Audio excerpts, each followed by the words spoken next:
বাংলাদেশের পেস অ্যাটাকে আসলে শ্রেষ্ঠ কে, বাংলাদেশের পেস অ্যাটাকটা কার উপর সবচেয়ে বেশি ডিপেন্ডেন্ট, সেই আলোচনা করতে গিয়ে অনেক বেশি কনফিউজড হতে হচ্ছে, এবং এই কনফিউশনের কারণ হচ্ছে কনসিস্টেন্ট পারফরমেন্স। আজকের ম্যাচ যদি আমরা দেখি, আমি জাস্ট একটু ম্যাচের হাইলাইটসটা আপনাদের সাথে আলোচনা করার চেষ্টা করব, এবং যেখানটায় পেসারদের পারফরমেন্স বলতে লিডিং রোল প্লে করছেন মুস্তাফিজুর রহমান। তিনি 5 উইকেট নিয়েছেন এবং এই ফাইফারটা তার ক্যারিয়ারের ষষ্ঠ, মুস্তাফিজের ক্যারিয়ারের ওয়ানডে ক্যারিয়ারের ষষ্ঠ ফাইফার, এবং এই ফাইফারের দেখা পেলেন তিনি প্রায় 7 বছর পর 2019 বিশ্বকাপ ইংল্যান্ডে, যে বিশ্বকাপটা অনুষ্ঠিত হয়েছিল সেখানটায় পাকিস্তানের বিপক্ষে বাংলাদেশের শেষ ম্যাচটায় ফাইফারের দেখা পেয়েছিলেন বার্মিংহামে মুস্তাফিজুর রহমান, যতটুকু মনে পড়ে, ভুল হতে পারে। এরপরে এই গত 7 বছরে মুস্তাফিজ ওয়ানডেতে আর 7 উইকেট পান নাই।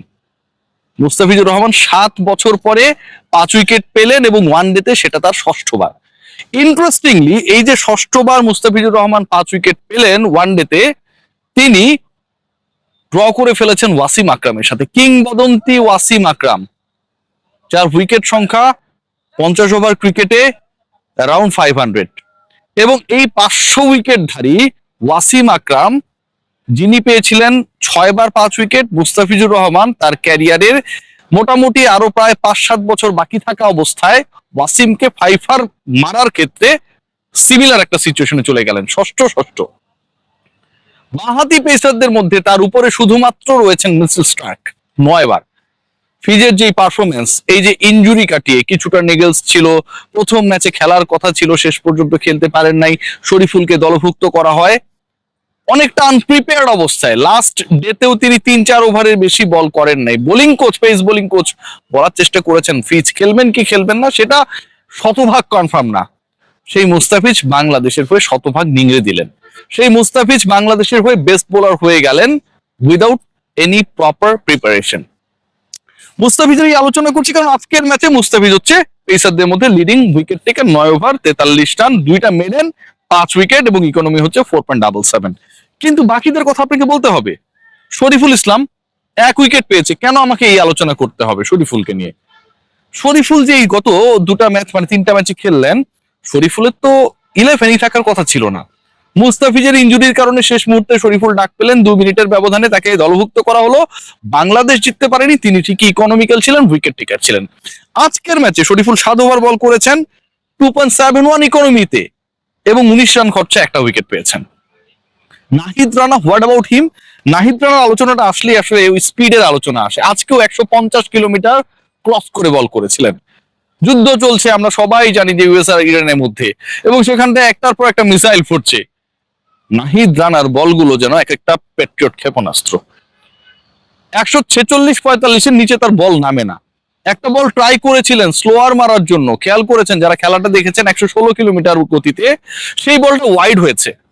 নাহিদ রানা যদি স্লো মারার চেষ্টা করেন, কম গতিতে বল করার চেষ্টা করেন, সেই বলটাও তার কথা শোনে না, বলে এই ব্যাটা তুই জোরে বল কর, আমি আসলে তোর হাতে এসেছি বল হয়ে জোরে জোরে ব্যাটারদের কাছে স্ট্যাম্প ভাঙার জন্য। অনেকটা যেন তাই নাহিদ রানা আজকে পেয়েছেন 2টা উইকেট। আজকের এই সিরিজ নির্ধারণী বাঁচা মরার ম্যাচটা যখন বাংলাদেশ জিতে গেল, টানা হ্যাটট্রিক, মানে 3টা ওডিআই সিরিজ বাংলাদেশ জিতে গেল, সেখানটায় নাহিদ রানা 10 ওভার 1 মেডেন 37 রানে 2 উইকেট, আগের ম্যাচে 5 আর তার আগের ম্যাচে 65 রান খরচা 1 উইকেট। এবারের সিরিজে টোটাল তার উইকেট সংখ্যা 8টা। মুস্তাফিজ 1 ম্যাচেই নেন 5টা, নাহিদ রানা গত ম্যাচে মানে লাস্ট ম্যাচের আগের ম্যাচে নিয়েছেন হচ্ছে 5টা, আজকে নিয়েছেন 2টা, তার আগের ম্যাচে 1টা। Shariful Islam economical, consistent wicket taker, সবকিছু মিলিয়ে আপনার প্রিমিয়াম কিছু বোলার এই মুহূর্তে দলে নেই, সেই অভাবটা বোধ করারও বোধ হচ্ছে না। তানজিম সাকিব কিন্তু এই সিরিজে নেই, মনে করিয়ে দিচ্ছি, এই সিরিজের শেষ ম্যাচটাই কিন্তু তাসকিন আহমেদ নেই। তারপরও বাংলাদেশ অসাধারণ খেলে, তারপরও বাংলাদেশের এই পেস ডিপার্টমেন্ট যে যার রিপ্লেসমেন্টেই আসছে সেই পারফর্ম করছে। নাহিদ রানা এই সিরিজের আগে এতটা ফাটিয়ে পারফরমেন্স করবেন ওয়ানডেতে 50 ওভারের ক্রিকেটে, সেটা কতটুকু বিশ্বাসযোগ্য ছিল? হয়তো বিশ্বাস ছিল ভালো করবেন, হয়তো বিশ্বাস ছিল প্রতিপক্ষকে চ্যালেঞ্জ জানাবেন তার গতি দিয়ে, কিন্তু সিরিজের সেরা ক্রিকেটার হয়ে যাবেন সেই বিশ্বাসটা কার মধ্যে কতটুকু ছিল? টু বি ভেরি অনেস্ট, অনেকের মধ্যেই ছিল না, করে দেখিয়েছেন। নাহিদ রানা পিএস এর অসাধারণ করেছেন, তার আগে পাকিস্তানের বিপক্ষে অসাধারণ করেছেন, ফাইফার মেরেছেন, বাংলাদেশকে জিতিয়েছেন, নিউজিল্যান্ডের বিপক্ষেও সেই কনসিস্টেন্ট পারফরমেন্স, কনসিস্টেন্ট স্পিড ধরে রেখেছেন। Mustafizur Rahman always the man of our all happiness, confidence. Again, he has proven this.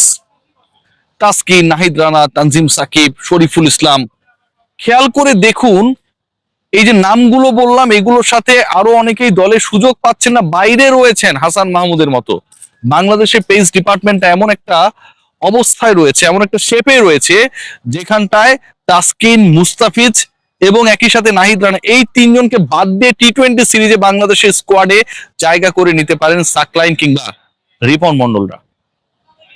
অসাধারণ কিছু মুহূর্ত বাংলাদেশের ক্রিকেটের পেস ডিপার্টমেন্ট এই সিরিজটা জেতাতে একটা বিশাল ভূমিকা পালন করেছে। বাংলাদেশ 1-0 ডাউন ছিল, প্রথম ম্যাচে পরাজিত ছিল, ব্যাটিং অর্ডারে সম্ভাবনা ছিল আবার ছিল না, স্লো অ্যান্ড লো ট্র্যাকে বাংলাদেশ বাজিমাত করতে গিয়ে পা হড়কেছিল, কিন্তু সেই দলটা, সেই টিম টাইগার্স, সেই বাংলাদেশ দল শেষ পর্যন্ত যেই পারফরমেন্স করেছে, যেই পারফরমেন্স দেখিয়েছে, তাতে বাংলাদেশের pace department has played a very very impressive impactful role.